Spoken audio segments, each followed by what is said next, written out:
Vote लेकर के और भारतीय जनता पार्टी और आरएसएस और जदयू की सरकार ने 20 वर्षों से वैश्य समाज को मूर्ख समझने का काम किया, बधुआ मजदूर समझने का काम किया। कहाँ मिलता है सम्मान? बीजेपी देती है कभी किसी वैश्य समाज को? आप बताएं, अभी मंत्रिमंडल में कितने वैश्य समाज के लोग हैं? एक होता था तो महीना दिन तक चर्चाएं होती थी, अब अनेक हो रहा है, प्रत्येक दिन तक चर्चाएं कम हो रही है। फर्क इतना ही है।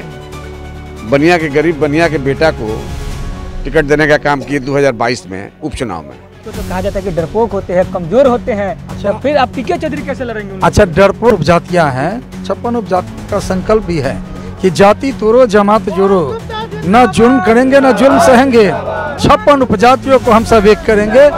देख रहे हैं बूम हाथ। देखिए, इस वक्त मौजूदगी जो है पटना के बापू सभागार में आज जो है यहाँ वैश्य प्रतिनिधि सम्मेलन का आयोजन किया गया था, जिसमें तेजस्वी यादव जी आए और लगातार जो है बिहार में जो वैश्यों के साथ अत्याचार हो रहा है, जिसके लेके जो है तेजस्वी यादव जी जो है वैश्य को जो है समाज को काफ़ी कुछ कह रहे थे। आइए बात करते हैं, हमारे साथ वैश्य प्रतिनिधि जो सम्मेलन जो आज का आयोजन करता थे पीके जी है। पीके जी, क्या कहेंगे? तेजस्वी यादव जी आए और वैश्य समाज के लिए काफ़ी कुछ ऐलान कर दिए, क्या कुछ कहेंगे सर? देखे नहीं, आज जो वैश्य प्रतिनिधि सम्मेलन हुआ और ऐसे सभागार में हजारों वैश्य यहाँ आए जिनके हम सब वंशज हैं। राष्ट्रपिता महात्मा गांधी और उनके नाम से बना हुआ है बापू सभागार, और बापू सभागार में जब हजारों समाज के लोग यहाँ बैठे थे तो उन्होंने संकल्प भी लिया, संकल्प लिया अपने नेता के विचारों के साथ।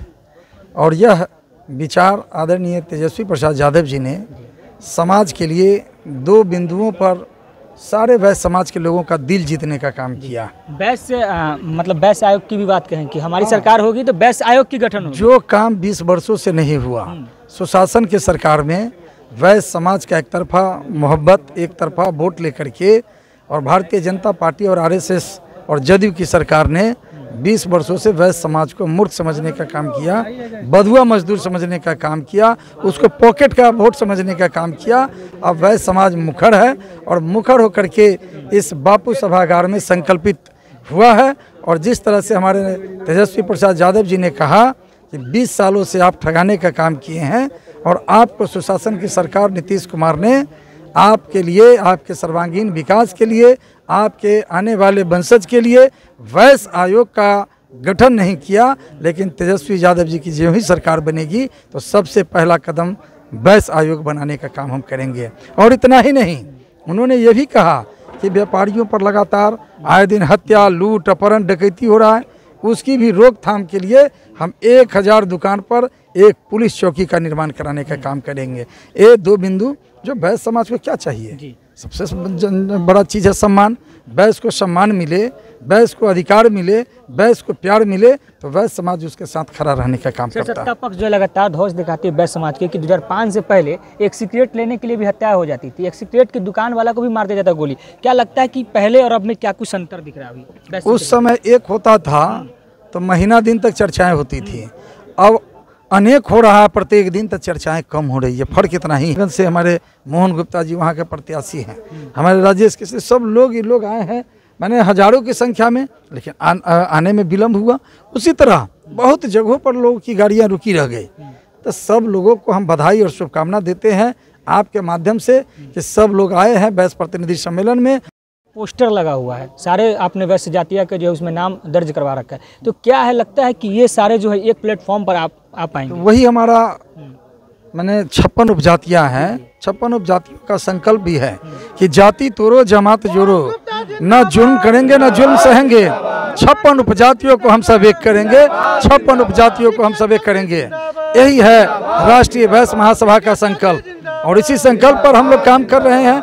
और जब तक वैश्य समाज की सामूहिक अधिकार नहीं मिल जाता, जब तक वैश्य समाज को 22% का जो आबादी है, आज 22% आबादी है, 243 है, तो उसके माध्यम मतलब होता है कि 65 विधायक होना चाहिए। आज 243 विधानसभा क्षेत्र में 75 विधानसभा ऐसा है जहां पर 30,000 से लेकर 1.5 लाख का वोट है। लालगंज से कैसे तैयारी चल रहा है सर? लालगंज तो सामाजिक न्याय की धरती है। 90 में देखिएगा तो वैश्य समाज से वहाँ केदार प्रसाद जी को राष्ट्रीय जनता दल और लालू प्रसाद जी ने टिकट दिया, भारी मतों से उन्होंने चुनाव जीता और उनके खिलाफ एक बड़े दमंग लोग थे, उन्होंने धमकाने का काम किया और बड़े वोटों से अंतर से पराजय भी हो गए थे। अब के डेट जो है अभी वर्तमान में हम आपको पृष्ठभूमि लालगंज का बता रहे हैं। जब दबंग लोगों की बात कह ही रहे हैं तो सर अभी वर्तमान में दबदबा है सर लालगंज में बाहुबलियों का, दबंगों का, तो कैसे सर आप टिक पाएंगे? कोई दबदबा नहीं है, जनता मालिक होती है और जनता जिसके साथ होता है जनप्रतिनिधि का निर्माण वही करता है। वैसे को तो कहा जाता है कि डरपोक होते हैं, कमजोर होते हैं। अच्छा, तो फिर आप पीके चौधरी कैसे लड़ेंगे उनसे? अच्छा, डरपोक अगर होते हाँ। तो लालगंज से 3-3 बार विधायक बैस का बेटा कैसे बनता? इसलिए बैस किसी से डरता नहीं है। बैस समाज अपने बौद्धिक क्षमता के आधार पर लड़ाई लड़ता है और बौद्धिक क्षमता जिसके पास होता है उसकी जीत होती है। और लालगंज में वैश्य समाज इस बार गुलबंद है, पिछड़ा गुलबंद है, तो पिछड़ा गुलबंद है, बड़ा रूप से इस बार फैसला लेने वाला है और फैसला होगा और सटीक फैसला होगा। चलिए, यानी ललकार रहे हैं आप कहीं ना कहीं। ललकारना क्या है, हम कर रहे हैं कि सामाजिक न्याय की जो धारा है वह धारा एक ध्रुवीकरण में तब्दील हो चुका है। इसलिए नई तस्वीर इस बार लालगंज के लोग फैसला लेंगे और निश्चित तौर पर इस बार इतिहास रचेंगे। चलिए, क्या पूर्व प्रत्याशी भी रह चुके हैं सर, वैश्य प्रतिनिधि सम्मेलन में भी पहुंचे हैं, तो क्या लगता है कि वैश्यों के लेके जो है जिस प्रकार से तेजस्वी यादव जी आज मंच से ऐलान कर दिए कि वैश्य आयोग का गठन करेंगे, सीसीटीवी कैमरा के लेकर ऐलान कर दिए, सुरक्षा के लेकर ऐलान कर दिए, तो लगता है कि तेजस्वी यादव का ये बात जो है चुनाव के बाद पूरा हो पाएगा या सिर्फ एक जुमला था या कहीं ना कहीं जो वोट जो है आकर्षित करने का ये तरीका था? क्या लगता है आपको? हमेशा से आदरणीय लालू प्रसाद यादव जी वैश्य समाज के प्रति हमेशा से प्रेम मोहब्बत और इखलाक रखते हैं।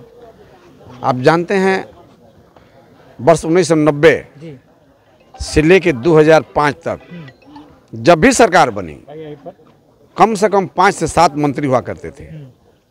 ये सम्मान देते हैं लालू प्रसाद यादव और तेजस्वी यादव जी। कहाँ मिलता है सम्मान? बीजेपी देती है कभी किसी वैश्य समाज को? आप बताएं, अभी मंत्रिमंडल में कितने वैश्य समाज के लोग हैं, कितने मंत्री लोग हैं? एक मंत्री थे, उनका भी कान पकड़ के हटा दिया। तो ये हमेशा से अपमानित करने का काम किया है बीजेपी ने और हमेशा से आरजेडी आदरणीय लालू प्रसाद यादव जी ने हमेशा सम्मान देने का काम किया है। जी, क्या लगता है सर कि वैश्य की इस बार कितनी भागीदारी रहेगी राजनीतिक रूप से?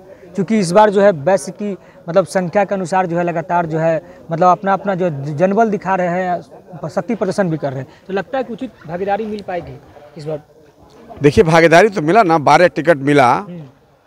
महागठबंधन ने 12 टिकट देने का काम किया। बीजेपी ने क्या दिया? पूरे बिहार का वोट एक मुश्त लेने वाले पार्टी ने कितना टिकट दिया? ऑलरेडी 2-2 टिकट काट दिया। रमा देवी का टिकट काटा, पिंटू गुप्ता का टिकट काटा। तो ये तो हमेशा से लोग काटने का काम किया है ना। वोट एक मुश्त हम लोग दिए हैं जरूर, लेकिन कभी सम्मान नहीं दिया। सम्मान दिया है तो आदरणीय लालू प्रसाद यादव जी और महागठबंधन ने सम्मान दिया है।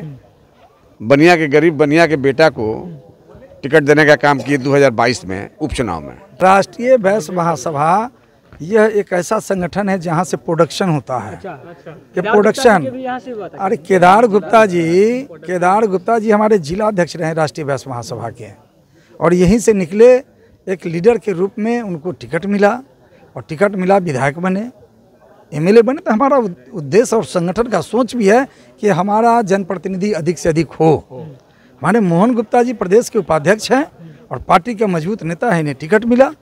हमारे रणविजय साहू जी आज पार्टी के प्रधान महासचिव हैं, हमारे संगठन में रहे हैं, काम किए हैं 5 साल, उसके बाद में विधायक बने हैं।